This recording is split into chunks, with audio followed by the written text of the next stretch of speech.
Hello दोस्तों, स्वागत है आप सभी का आज की इस वीडियो में।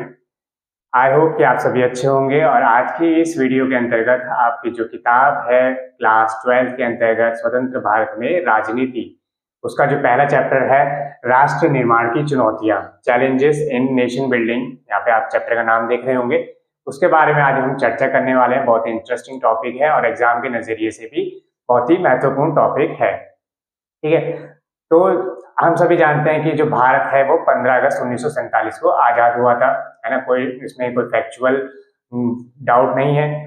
और 26 जनवरी 1950 को भारत का संविधान लागू हुआ था और उसी सर्वोच्च कानून के तहत हमारा जो संविधान है, यानी उसके तहत क्या है, हमारा देश जो है आगे चल रहा है, आगे बढ़ रहा है आज तक।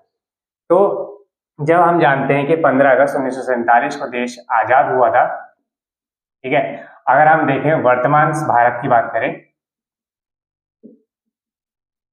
तो वर्तमान भारत में हम सभी जानते हैं कितने 28 राज्य हमारे पास मौजूद है और 8 केंद्र शासित प्रदेश मौजूद है, right. 28 states and 8 union territories, जो कि हम वर्तमान भारत में देखते हैं, है ना। लेकिन जब भारत आजाद हुआ था 15 अगस्त 1947 को, तो भारत की ऐसी स्थिति बिल्कुल भी नहीं थी। आज अगर हमें देखने में लग रहा है कि 28 राज्य, 8 केंद्र शासित प्रदेश, ठीक है, देश कितनी आसानी से चल रहा है ना। और देश के जो लोग हैं वो अपने अपने राज्यों में रहते हैं, अपनी अपनी संस्कृति को फॉलो करते हैं, कल्चर को, रिलीजन को, अपनी लाइफ को बेहतर करने का प्रयास कर रहे हैं, है ना। लेकिन जब देश आजाद हुआ था तो स्थिति बिल्कुल भी इतनी सामान्य नहीं थी, बहुत ही बुरी स्थिति में हमारा देश मौजूद था। ठीक है, कैसे कि अगर हम देखें तो उस समय 565 रियासतें मौजूद थी, रियासतें कह लीजिए या रजवाड़े, राइट। और दूसरी ओर कुछ ऐसे राज्य थे जिनको क्या कहा जाता था, ब्रिटिश प्रांत, ब्रिटिश प्रांत, ठीक है, ब्रिटिश प्रांत। और 565 जो है रियासतें, रजवाड़े मौजूद थे। रजवाड़े या रियासतें किसे कहते हैं, जिन पर राजाओं का शासन हुआ करता था, ठीक है, राजाओं का शासन हुआ करता था।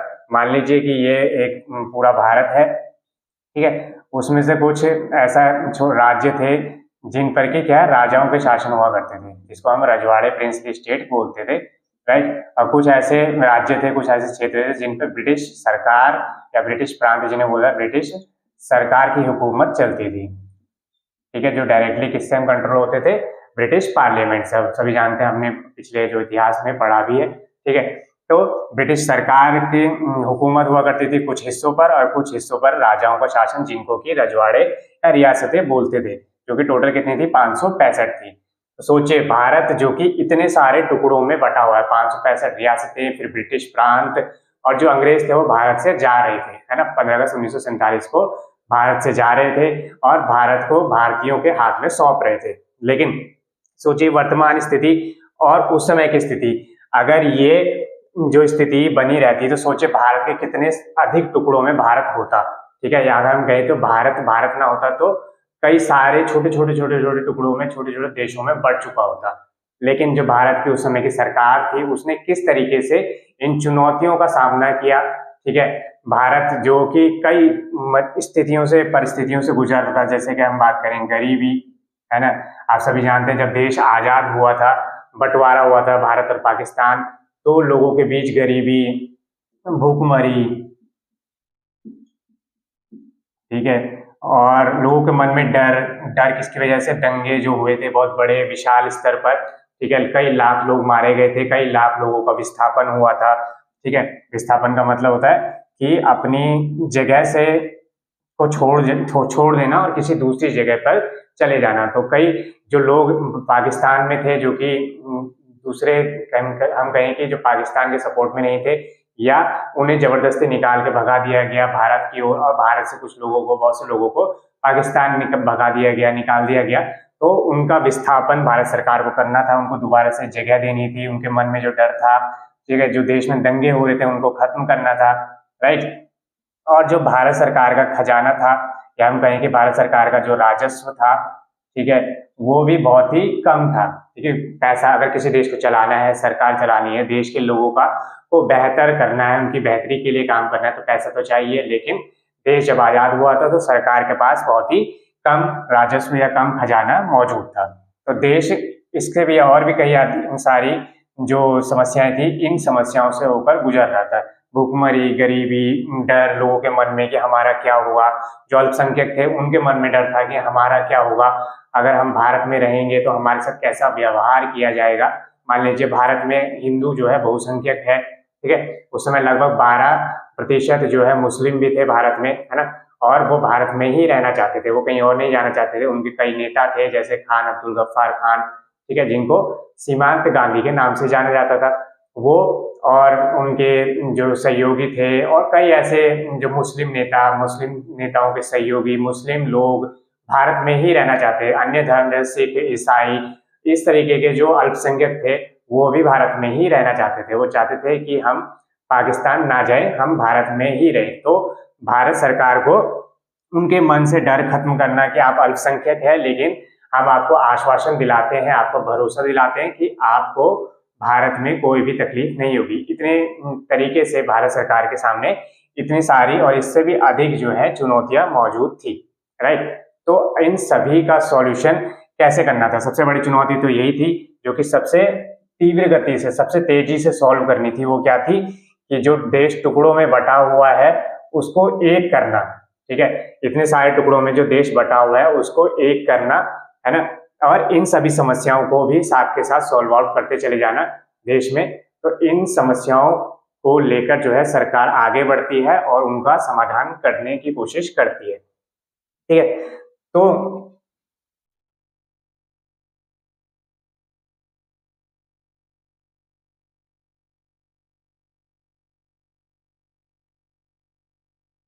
अगर हम आपके बुक के अनुसार चलें तो हमें बुक में सीधे तौर पर मिलता है कि जब भारत के आज़ाद होने के बाद हमें 3 चुनौतियां भारत सरकार के सामने मौजूद थी, ठीक है, 3 चुनौतियां भारत सरकार के सामने मौजूद थी। पहली जो चुनौती थी वो थी कि देश में जो है एकता और अखंडता को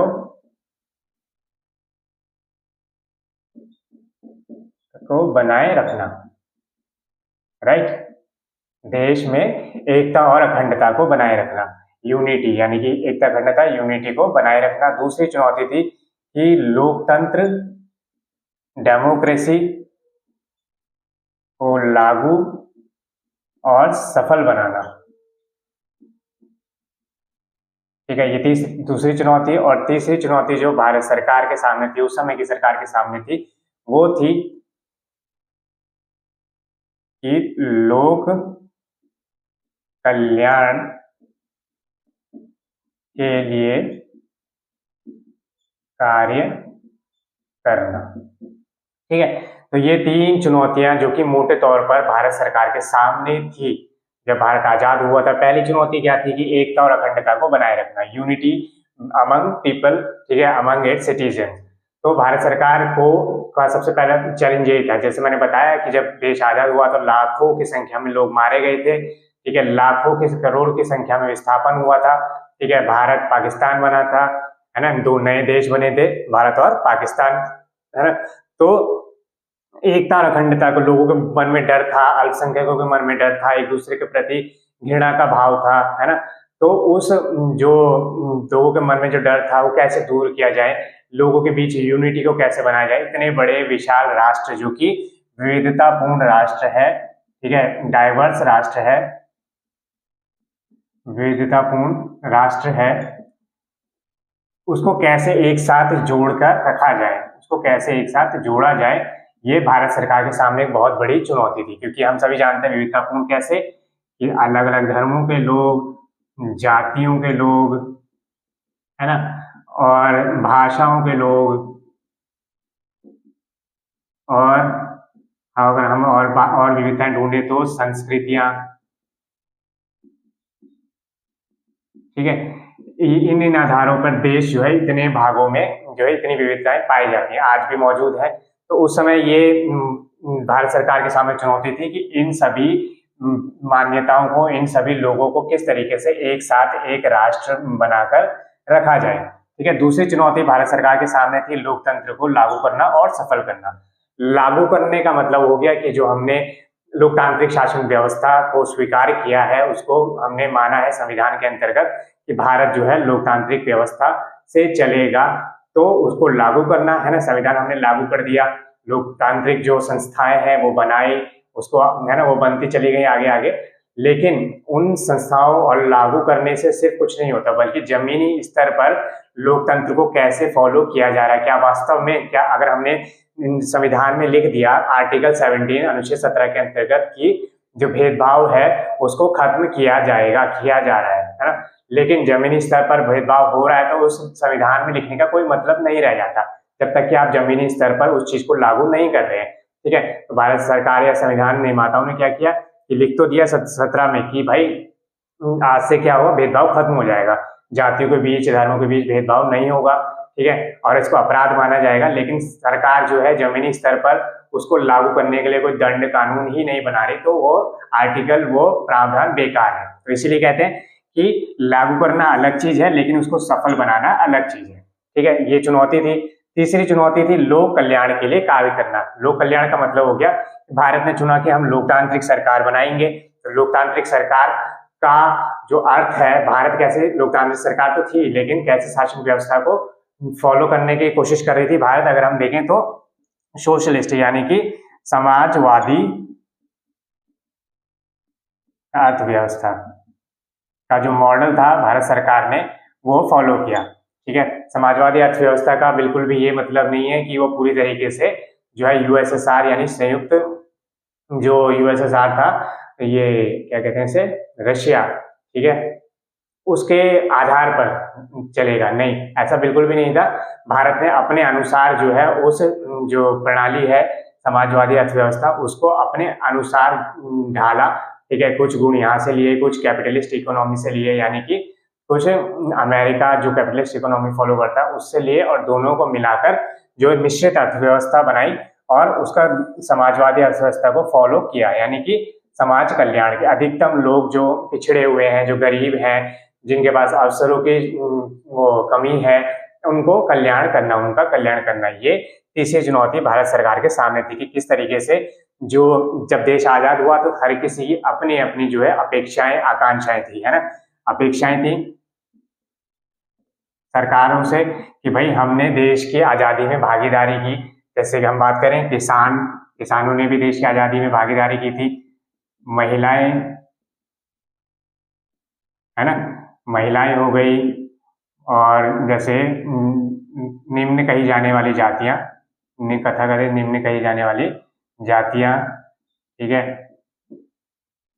और अगर हम कहें कि जैसे बात करें जो अमीर लोग या इंडस्ट्रियलिस्ट हो गए, या ऐसे मध्य वर्ग हो गए, ठीक है, ऐसे कई लोग, ऐसे कई समुदाय, कई लोग जिनका कि योगदान था किसमें, आजादी के मूवमेंट्स में, ठीक है, जो आंदोलन चले उनमें, उन सभी की सरकार से अपेक्षाएं थी कि देश आजाद होने के बाद हमारा भी भला होगा। तो सरकार को इन सभी की भलाई के लिए भी काम करना था। सभी की अपनी अपनी आकांक्षाएं हैं। किसान चाहता है कि हमें जमीन मिले, क्योंकि जमीन नहीं थी उस समय किसानों के पास है, और सरकार ने बाद में प्रयास किए भी, लैंड रिफॉर्म्स किए भी। ठीक है, किसानों के अपनी आकांक्षा थी, महिला चाहती थी कि हमें स्वतंत्रता मिले, हमें पढ़ाई के अवसर मिले, हमें वोटिंग के राइट्स मिले, ठीक है, उनकी अपेक्षाएं पूरी करना, और उनको समान राजनीतिक, सामाजिक, आर्थिक अधिकार मिले। निम्न जातियां, कथित निम्न जातियां, जिनको ऐसा, अगर हम कोई रियलिटी में कोई निम्न या उच्च नहीं होता, लेकिन हम भारत में जो क्रम चलता है उसके अनुसार बात करें तो कथाकथित निम्न जातियां जो उनका था, उनके अपेक्षाएं थी कि हमें जो भेदभाव हो रहा है सदियों से हमारे साथ, उसको खत्म किया जाए। ठीक है, और वो किया भी गया कई तरीकों से, चाहे वो संविधान में आर्टिकल 17 डालकर या फिर अन्य तरीकों से कानून बनाकर, उसमें सरकार ने प्रयास भी किए। ठीक है, जो अमीर लोग थे उनकी अपनी आकांक्षाएं थी कि देश में इंडस्ट्रीज बने, ठीक है, हमें आगे बढ़ने का और अवसर मिले, ये सब चीजें। मध्य वर्ग के लोगों की उम्मीदें अलग थी, ठीक है, हमें पढ़ने लिखने, आगे बढ़ने का मौका मिले। ठीक है, तो ये सभी आकांक्षाएं, अपेक्षाएं भारत सरकार को पूरी करनी थी।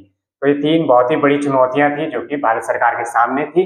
और इन तीन चुनौतियों के साथ साथ सबसे, अगर हम कहें कि ओवरऑल सबसे बड़ी चुनौती जो भारत सरकार के सामने थी, वो थी राष्ट्र निर्माण की, यानी कि राज्यों के पुनर्गठन की। ठीक है, राज्यों के पुनर्गठन की उनका मतलब हो गया कि जो तत्कालिक चुनौती थी, तत्कालिक का मतलब ये सभी चीजें जो हमने अभी डिस्कस की कि ये सभी रिफॉर्म्स भारत सरकार को करने थे, एक लॉन्ग टाइम प्रोसेस हो गया कि अगले 10, 20, 50 साल में हमें ये करना है और प्रयास करने हैं। लेकिन एक तत्कालिक चुनौती भारत सरकार के सामने मौजूद थी। तत्कालिक चुनौती का मतलब हो गया कि ऐसी चुनौती जिसको कि तुरंत सॉल्व आउट करना था, वो थी कि राज्यों का पुनर्गठन। क्या था? राज्यों का पुनर्गठन। ठीक है। उससे भी पहले क्या मौजूद थी कि जो 565 से अधिक रियासत 565 जो रियासतें हैं, रजवाड़े हैं, उनको भारत में कैसे उनका भारत में विलय किया जाए, भारत में विलय कैसे किया जाए, ये उनके सामने सबसे तत्कालिक तुरंत हमें सॉल्व आउट करनी है। क्योंकि अगर ऐसा नहीं किया जाएगा तो जो बाकी समस्याएं हमने अभी डिस्कस की वो समस्या ही रह जाएंगी। सबसे पहले डिस्कस हम इसी पे कर रहे हैं। 565 जो रियासतें थी भारत में जिनका विलय करना था, क्योंकि उनको हम छोड़ नहीं सकते थे, ठीक है, वो सबसे ज्यादा इंपॉर्टेंट था। तो जो 565 जो रियासतें थी उनके सामने अंग्रेजों ने, ब्रिटिशर्स ने भी एक प्रस्ताव रख दिया कि या तो आप पाकिस्तान के साथ चले जाइए,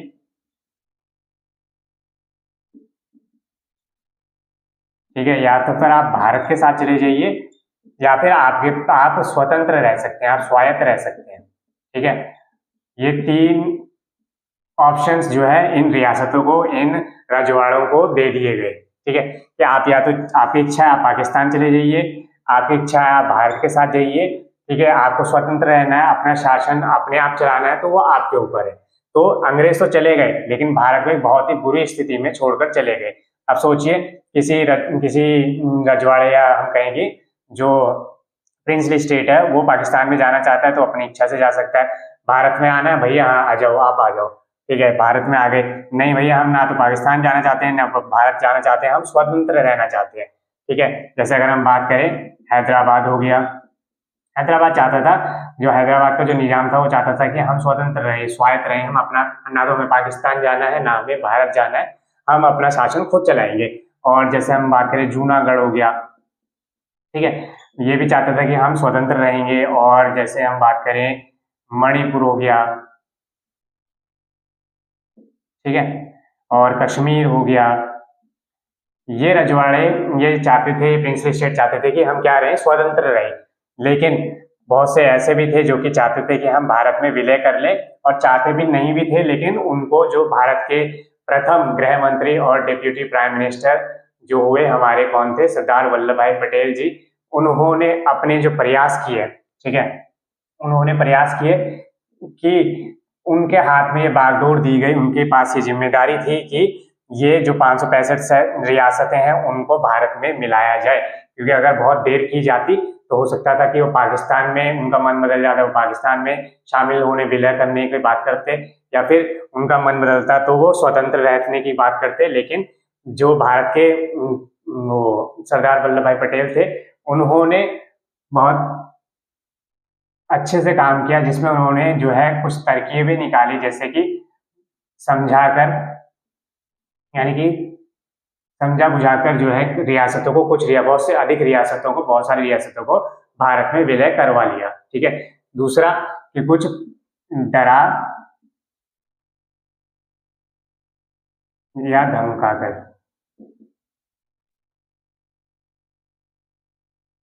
ठीक है, थोड़ा प्रेशर क्रिएट करके डराना धमकाना कि अगर आप जो है भारत में विलय नहीं करते हैं, भारत से नहीं जुड़ते हैं, तो आपकी जनता विद्रोह कर देगी, आपका ये हो जाएगा, आपका इस तरीके से। तो इस तरीके से डरा धमकाकर, या तीसरा जो है सैन्य कार्यवाही करके। ठीक है, उन्होंने तीन जो है तरीके अपनाए कि किसी तरीके से हम जो है ये 565 रियासतें हैं उनको भारत में मिला लें, है ना। तो समझाकर पहला तरीका, तो इस तरीके के जरिए अधिकतर जो रियासतें थी वो भारत में मिल गई, क्योंकि वहां के जो देश के, अगर हम कहें कि जो राजा महाराजा है वो किसी कारणवश, या फिर हम कहें देशभक्ति के कारण या लोगों के डर से, वो भारत में खुद ही शामिल हो गए। ठीक है, समझाने पर कुछ जो कि डरा धमकाकर, कुछ लालच देकर, ठीक है, उनको भी भारत में शामिल कर लिया गया। लेकिन कुछ ऐसे जो थे सैन्य कार्यवाही के जरिए उनको भारत में शामिल किया गया, जैसे हैदराबाद हो गया, जूनागढ़ हो गया, या कश्मीर हो गया। ठीक है, मणिपुर की बात हम करेंगे, मणिपुर केस थोड़ा अलग है। ठीक है, तो इन तीनों को क्या किया गया, सैन्य कार्यवाही के जरिए, यानी कि वहां पर किसी तरीके से भारतीय सेना को जाकर जो है कब्जा करना पड़ा, या वहां के जो राजा या निजाम था वहां को उसको हटा के उस पर कंट्रोल कर लिया गया। ठीक है, तो ये तीन जो है टेक्निक्स, तरीके जो है सरदार वल्लभ भाई पटेल जी के द्वारा जो है किए गए, और अधिकतर रियासतें पहली बार में शामिल हो गई, दूसरे में डरा धमकाकर, और तीसरा सैन्य कार्यवाही करके, जो कि हैदराबाद, जूनागढ़ और कश्मीर, ये तीन रियासतें थी, इनके ऊपर सैन्य कार्यवाही के जरिए, ठीक है, भारतीय सेना भेजकर इन पर नियंत्रण किया गया। ठीक है, इतनी बात आपको समझ में आ गई होगी, सारी कहानी एक साथ कनेक्ट हो रही है ना। रियासतें मौजूद हैं जिनके पास तीन ऑप्शन है, भारत में रहो, पाकिस्तान में जाओ, या स्वतंत्र स्वायत्त रहो। ठीक है, तो हमने देखा किस किस तरीके से भारत के प्रथम गृह मंत्री, डिप्यूटी प्राइम मिनिस्टर ने अपने सराहनीय प्रयास जो किए उसके जरिए भारत में इन रियासतों को मिलाया, है ना।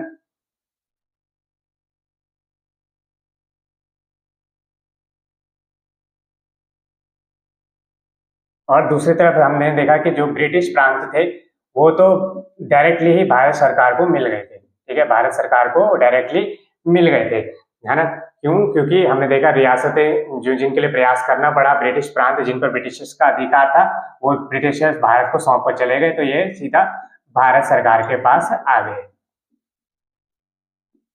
तो यानी कि अब जो प्रिंसली स्टेट्स भी भारत में आ गए। ठीक है, प्रिंसली स्टेट जो रजवाड़े हैं और ब्रिटिश प्रांत भी जो है भारत में आ गए। अब ये सभी क्या है, भारत के ही हिस्से बन गए। अब ये अगर हम देखें तो ये सभी क्या है, भारत में जुड़ गए, है ना। लेकिन अभी भी भारत की जो है अभी भी टुकड़ों में बटा हुआ है। अगर आप देखें ये सभी जुड़ तो गए, लेकिन अभी भी भारत टुकड़ों में ही बटा हुआ है। क्यों? क्योंकि जो है इनको व्यवस्थित नहीं किया गया। अगली चुनौती थी भारत सरकार के सामने की इनको व्यवस्थित करना। ठीक है, व्यवस्थित क्यों करना? ताकि इनमें जो प्रशासनिक सुविधा के लिए इनको व्यवस्थित करना। सोचिए कि अगर इतने सारे टुकड़े हो, 565 रियासतें, ब्रिटिश प्रांत, ठीक है, वो भले भारत में मिल तो गए, ठीक है, लेकिन उनको जो है प्रशासनिक सुविधा से उनको एक व्यवस्थित ढंग से आगे रखना वो चुनौती थी।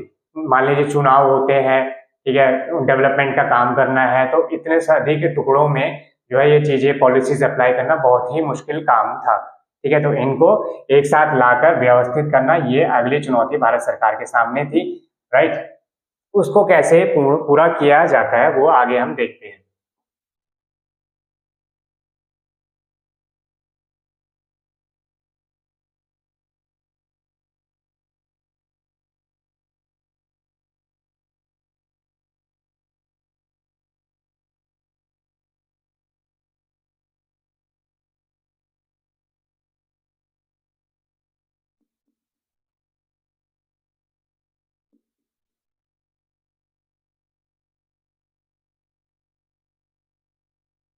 ठीक है, अब जो है देश आजाद हुआ, जो है प्रिंसली स्टेट्स यानी कि राजा रजवाड़े, इनको एक साथ भारत में मिला लिया गया। ब्रिटिश प्रांत जो कि भारत को मिल गए थे, ठीक है, उन सभी को जोड़कर अब नए भारत की नींव रखनी थी, नया भारत बनाना था, है ना। तो इसकी आगे से आगे चलते चलते जो है नए राज्यों की मांग जो है शुरू हुई, और सरकार भी जो है रास्ता ढूंढ रही थी किस तरीके से इनका व्यवस्थीकरण यानी कि इनको ऑर्गेनाइज किया जाए। तो इसी के जरिए जो है नए राज्यों की मांग शुरू होनी स्टार्ट हो जाती है। जैसे कि अगर हम बात करें कुछ आधार, भाषा के आधार पर सबसे पहले जो है राज्यों की मांग शुरू होती है। ठीक है, भाषा के आधार पर मतलब कि एक पर्टिकुलर क्षेत्र में एक कुछ लोग इस तरीके की, मान लीजिए तेलुगु बोलते हैं, तमिल बोलते हैं, ठीक है, कन्नड़ बोलते हैं, तो उनकी सबकी अपनी अपनी डिमांडें जो है शुरू हो गई कि भैया हमें तो इसके, हम ये भाषा बोलते हैं तो हमें अपना राज्य चाहिए। इस तरीके से कि जो कि डिमांडें पूरे देश में जो है उठने लगी थी। ठीक है, तो भाषा के आधार पर जो है राज्यों की मांग उठने लगी थी, जिसको कि हम बोलते हैं क्या, सबसे पहले आंध्र प्रदेश। आंध्र प्रदेश जो था सबसे पहले भाषा के आधार पर बनने वाला राज्य बना था भारत में। कौन? आंध्र प्रदेश। ठीक है, जो कि किससे अलग किया गया था? जो मद्रास राज्य था, ठीक है, उसमें से आंध्र प्रदेश को निकाला गया और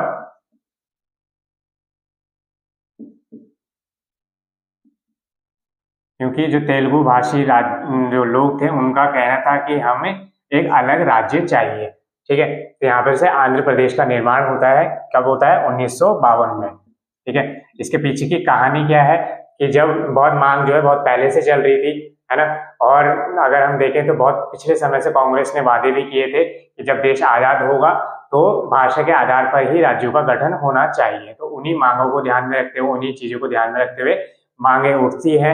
ठीक है, पूरे देश भर में, और खासकर जो आंध्र प्रदेश में, ठीक है, आंध्र प्रदेश यानी कि जो पहले मद्रास का हिस्सा हुआ करता था, उस क्षेत्र में जो है डिमांड सबसे पहले उठने लगती है। बहुत तेजी से आंदोलन होते हैं, दंगे होने लगते हैं, और जो वहाँ के, जब सरकार ने इनकी मांग को अनदेखा करना कर दिया तो वहाँ के जो नेता थे, एक बहुत ही सम्माननीय नेता श्री पोट्टी रामालू जी, ठीक है, उन्होंने क्या है 56 दिन का जो अनशन पर वो बैठ गए। ठीक है, 56 दिन के जो अनशन पर बैठ गए और उनके बाद उनकी मृत्यु हो जाती है उस अनशन के बाद।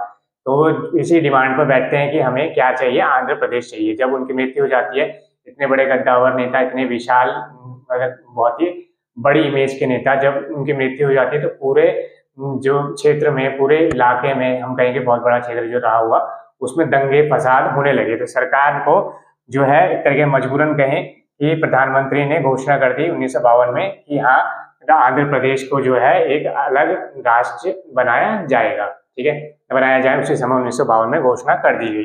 तो इस तरीके से आंध्र प्रदेश जो है सबसे पहला राज्य बनता है भाषा के आधार पर बनने वाला।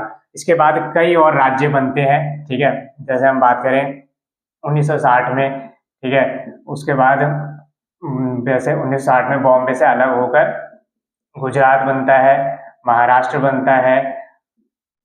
इसके बाद कई और राज्य इस तरीके से बनते चले जाते हैं, है ना। लेकिन उससे पहले जो है इन 1952 में बन गया। ठीक है, 1953 में एक आयोग बनता है जिसको बोलते हैं राज्य पुनर्गठन आयोग का निर्माण किया जाता है 1953 में।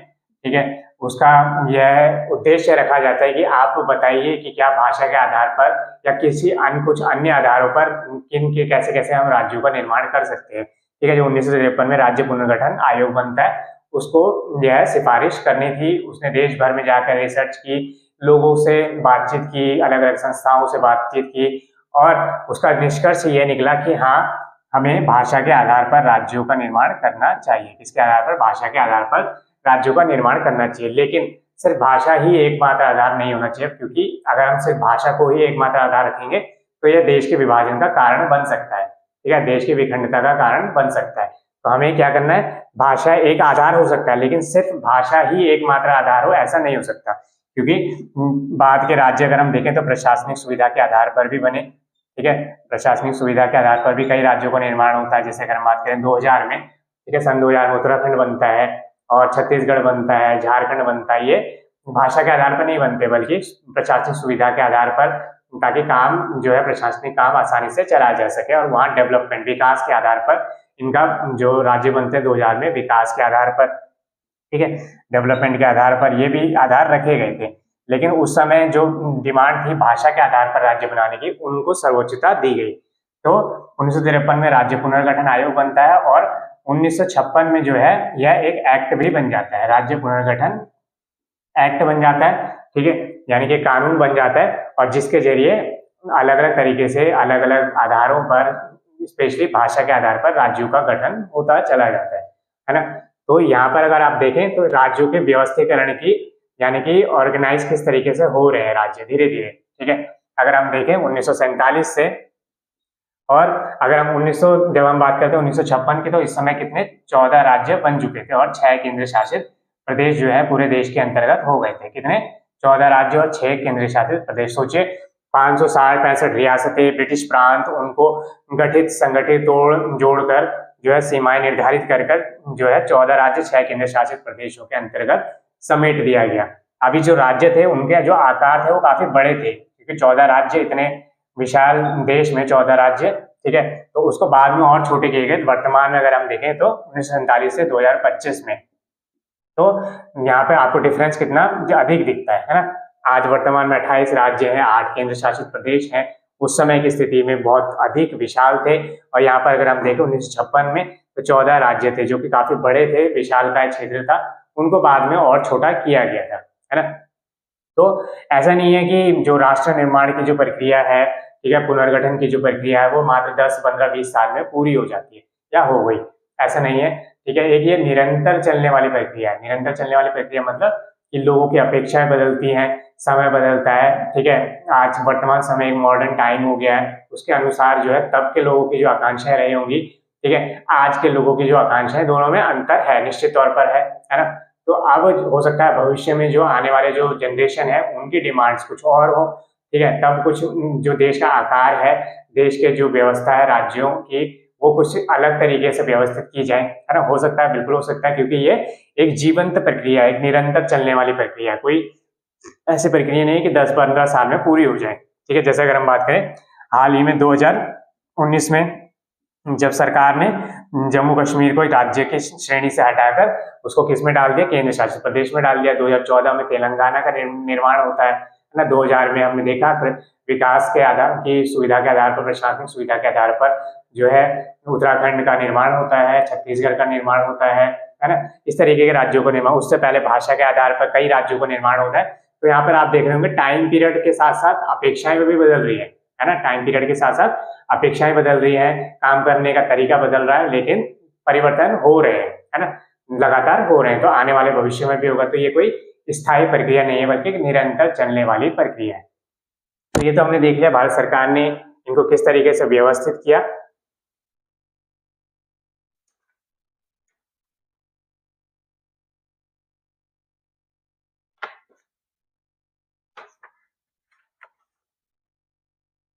राइट, आपने पूरी स्टोरी देख ली, किस तरीके से फैक्चुअल नॉलेज हमने देखी, राइट। इसमें आपको अब तक कोई कंफ्यूजन नहीं होगी। जब आप, हमने इन सबको कनेक्ट करके भी देखा किस तरीके से आपस में कनेक्ट हो रहे हैं। देश में सरकारों के पास जो तब जो सरकार थी, हम सभी जानते हैं कि 1951-52 में देश के पहले आम चुनाव होते हैं, है ना। 1951-52 में देश के पहले आम चुनाव होते हैं। लेकिन जब 1947 और इस समय के दौरान जो थी, वो एक अंतरिम सरकार चुनी गई थी। अंतरिम सरकार का मतलब होता है उस ट्रांजिशनिंग फेज में, उस बदलाव के दौर में एक सरकार चुनी गई जो कि देश को चलाएगी, तो उसी को बोला जाता है अंतरिम सरकार। हालांकि चुनाव जो थे वो पहले कब हुए थे, 1951-52 में, ठीक है। तो इस तरीके से चुनाव होते चले गए, आगे सरकारें आगे बढ़ी, टाइम पीरियड आगे बढ़ा, देशों और सारे राज्यों का गठन, पुनर्गठन अलग अलग आधारों पर होता चला गया, है ना। तो यहाँ पर ये भी देख लिया हमने किस तरीके से रियासतें मौजूद थी, उनका गठन किया गया, उनको पुनर्गठन किया गया, ठीक है, देश में किस तरीके से विलय किया गया। और फिर जो है 1956 में किस तरीके से राज्य पुनर्गठन आयोग 53 में जो बनता है, 56 में जो है एक्ट बन जाता है, कानून बन जाता है। उसी के तहत राज्यों का जो है एक, हम कहेंगे वैधानिक, ठीक है, वो अप्रूवल मिल जाता है। जब भी एक्ट बन जाता है तो यानी कि कोई चीज को अप्रूवल मिल जाता है, राइट। तो अब हम यहाँ पर